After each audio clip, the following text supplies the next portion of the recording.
Subscribe کیجئے ہمارے channel شاہد رجا اشرفی آفیشیل کو اور بیل آئیکن کو پریس کیجئے جس سے آپ کو نئے نئے ویڈیو کی نوٹیفیکیشن ملتی رہے۔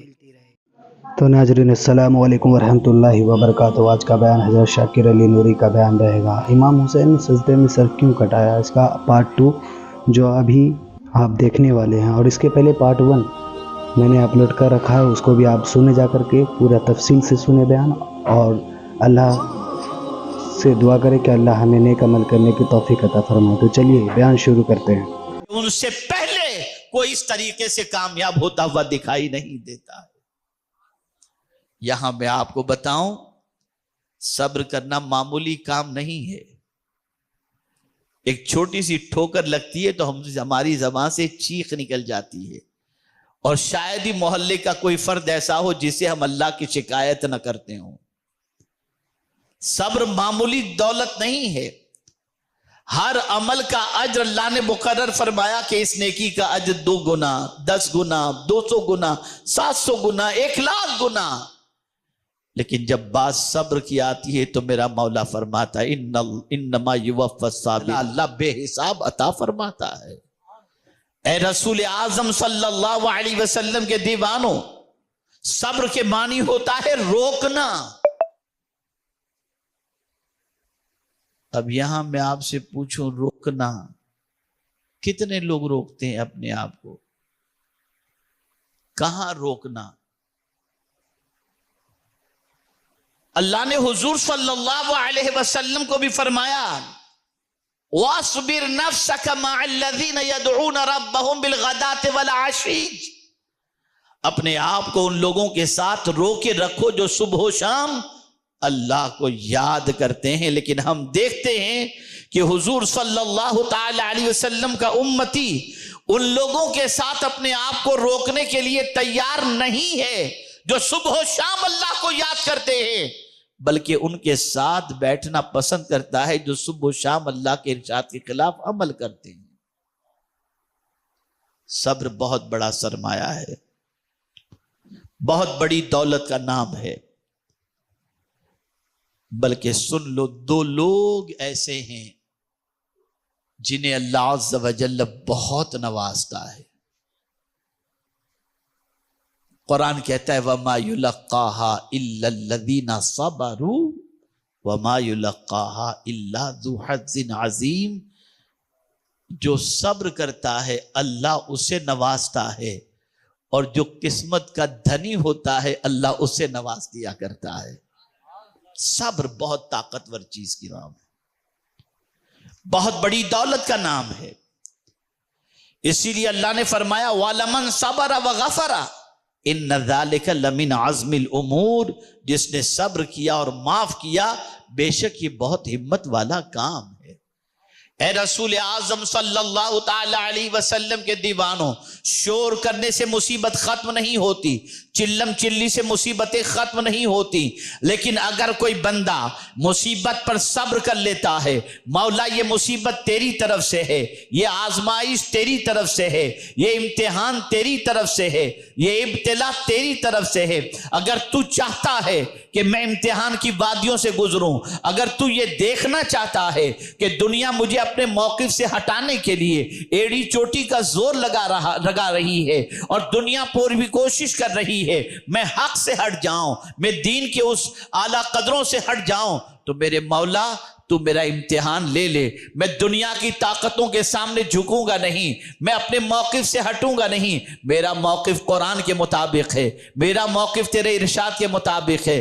اب میرے کریم تو مجھے صبر کی توفیق عطا فرما، تاکہ صبر کی بنیاد پر میں اپنی قوت کو اور اپنی طاقت کو جمع کر سکوں۔ میرے پیارے آقا صلی اللہ علیہ وسلم کے پیارے دیوانوں، آج آپ دیکھیں، چھوٹے سے معاملے کو دیکھ لیں، صبر نہیں ہوتا۔ انسانوں کی زندگی کا جائزہ لے لیں، نماز کا وقت آتا ہے، نماز قضا کرنے میں کوئی تکلیف نہیں ہوتی، انسان گناہوں سے بچ نہیں پاتا، گناہوں سے رک نہیں پاتا، اللہ کے ارشاد کے خلاف عمل کرنے سے رک نہیں پاتا، صبر کرتا ہوا نظر نہیں آتا، نہ اللہ کی اطاعت پر صبر کر رہا ہے، نہ معصیت کے سلسلے میں بچنے پر صبر کر رہا ہے، نہ مصیبت پر صبر کر رہا ہے، اس کی زندگی بے صبری سے گھری ہوئی نظر نظر آتی ہے، لیکن جب امام حسین کی زندگی کو دیکھتے ہیں تو صبر کے پیکر نظر آتے ہیں، امام حسین پیکر صبر و رضا نظر آتے ہیں۔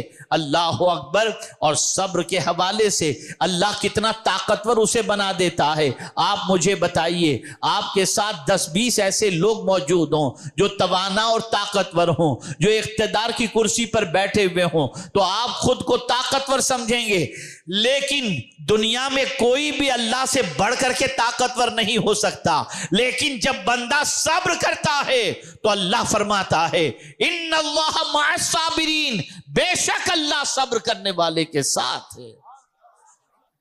صبر انسان کو حوصلہ دیتا ہے، صبر انسان کو قوت دیتا ہے، صبر بہت بڑی قوت ہے۔ امام حسین نے کربلا کے میدان میں صبر سے مدد مانگی، صبر ان کی قوت کا سرچشمہ تھا۔ اور دوسری چیز نماز۔ آپ بھی نماز پڑھتے ہیں، ہم بھی نماز پڑھتے ہیں، لیکن نماز کے حالت کے اندر ہماری کیفیت بڑی عجیب ہو جاتی ہے۔ نماز پڑھ کر باہر نکلے کتے سے ڈرنا شروع، نماز پڑھ کر کے باہر نکلے تھوڑی سی مصیبت آئی ڈرنا شروع، اور کیفیت یہ ہوتی ہے مال ملا تو خوش، نہ ملا تو پھس۔ عجیب سچویشن ہے، منہ لٹک جاتا ہے، عجیب کیفیت ہو جاتی ہے۔ جب کوئی تکلیف پہنچتی ہے تو ہم شور مچاتے ہیں، لیکن کوئی بتا دے کہ کربلا میں امام حسین نے شور مچایا ہو، میں حیران ہوں، یا اللہ کیا وجہ ہے کہ کربلا میں امام عالی مقام رضی اللہ تعالیٰ عنہ نے اتنی مصیبت میں نہ انہوں نے شور مچایا، نہ ان کے اہل بیت نے، ان کے گھر والوں نے شور مچایا؟ نہیں، میں نے تلاش کیا قرآن کے اندر، یا اللہ یہ طاقت کہاں سے آتی ہے؟ اتنے امتحان کے اندر کوئی شور نہیں، پانی بند ہے کوئی شور نہیں، چوطرف سے گھیر لیا گیا کوئی شور نہیں، مصیبت اتنی پہنچ رہی ہے کوئی شور نہیں، 6 مہینے کے بچے کو شہید کیا جا رہا ہے کوئی شور نہیں۔ کیا وجہ ہے؟ تو قرآن کی آیت مجھے میری رہنمائی کرتی ہے، ان الانسان خلق ہلوعا اذا مسہ الشر جزوعا واذا مسہ الخیر منوعا الا المصلین الذین هم علی صلاتهم دائمون۔ قرآن کہتا ہے انسان کمزور پیدا کیا گیا، جب اسے تکلیف پہنچتی ہے تو شور مچاتا ہے، اور جب اسے بھلائی پہنچتی ہے تو ہاتھ روک لیتا ہے۔ 2 کیفیتوں کا ذکر، تکلیف پہنچتی ہے تو شور مچاتا ہے، راحت آ گئی اس کے پاس تو ہاتھ روک لیتا ہے۔ لیکن یہ سب کی کیفیت نہیں ہوتی۔ اللہ نے فرمایا الا المصلین الذین هم علی صلاتهم دائمون، لیکن جو ہمیشہ اللہ کی بندگی کرنے والے ہیں، جو ہمیشہ نماز پڑھنے والے ہیں، اگر ان کو مصیبت پہنچے نہ تب شور کرتے ہیں اور نہ راحت پہنچتے تو ہاتھ روکتے ہیں، اس لیے کہ ہمیشہ نماز پڑھنے والا بندہ، پابندی سے نماز پڑھنے والا، دائم الصلاۃ کی پوزیشن یہ ہوتی ہے کہ مصیبتوں کے اندر بھی وہ یہی سوچتا ہے جس میں تو خوش میرے مولا اس میں میں خوش ہوں، اور جس میں تو راضی ہے اس میں میں راضی ہوں۔ تو یہاں پتہ چلا ریگولر نماز پابندی سے دائمی طور پر نماز پڑھنے والے کو اللہ تعالیٰ مصیبت میں شور کرنے سے بچا لیتا ہے۔ کربلا میں امام حسین رضی اللہ المولا تبارک و تعالی عنہ اس لیے نہ گھبرائے، نہ مصیبت میں شور کیا، نہ تکلیف کے اندر واویلا کیا، بلکہ امام حسین رضی اللہ تعالیٰ عنہ جبل استقامت کی طرح نظر آتے ہیں، اور کیفیت یہ ہے مصیبت تو ہوگی مصیبت، راحت تو ہوگی راحت، مجھے اس سے کیا لینا دینا، میں ہوں اور میرا مولا ہے، مجھے تو میرے رب سے سروکار میں اپنے رب کی بندگی میں زندگی گزار رہا ہوں۔ تو امام حسین رضی اللہ المولا تبارک و تعالی عنہ کی قوت کا سرچشمہ صبر اور صلات ہے۔ ان دو چیزوں کے ذریعے امام حسین نے مدد حاصل کی، ان دو چیزوں کو امام حسین نے اپنی زندگی میں اپنایا، اور ان دو چیزوں نے امام حسین رضی اللہ تعالیٰ عنہ کی مدد کی، حوصلہ دیا، طاقت دی، اور اس طاقت کے بلبوتے پر کیفیت یہ تھی، اللہ اکبر، صرف تھوڑا سا سوچیں تو صحیح، 2 کے مقابلے میں 5 ہوں تو 5 والا ڈرتا نہیں، 2 والے ڈرتے ہیں۔ یہاں 72 کے مقابلے میں 22,000 کا لشکر، 72 والے نہیں ڈر رہے، 22,000 والا ڈر رہا ہے۔ اے اللہ، معاملہ کیا ہے، سبب کیا ہے؟ تو یہاں بھی قرآن رہنمائی کرتا ہے، ان یکم منکم 20 صابرون یغلبوا 200، اگر تم میں 20 صبر کرنے والے ہوں تو یہ 200 پر غالب آ سکتے ہیں۔ اے رسول اعظم صلی اللہ تعالی علیہ وسلم کے دیوانوں، واقعات شہادت امام حسین پیش کروں تو شاید آپ کے علم میں کوئی اضافہ نہ ہو سکے، لیکن فکر امام حسین کے ذریعے آپ کی فکری اصلاح ہو جائے تو میں سمجھتا ہوں کہ آپ اپنی زندگی کو صحیح خطوط پر لے جانے کی کوشش کریں گے۔ تو میرے پیارے آقا صلی اللہ علیہ وسلم کے پیارے دیوانوں، عرض کرنے کا منشا یہ ہے، امام حسین کی زندگی سے یہ سبق سیکھو کہ جب کبھی مصیبت آئے تو مصیبت کا مقابلہ شور کر کے نہیں، صبر سے کرو، نماز سے کرو، ان دونوں چیزوں سے مدد طلب کرو، مصیبت چلی جائے گی اور اللہ کی نصرت شامل حال ہو جائے گی۔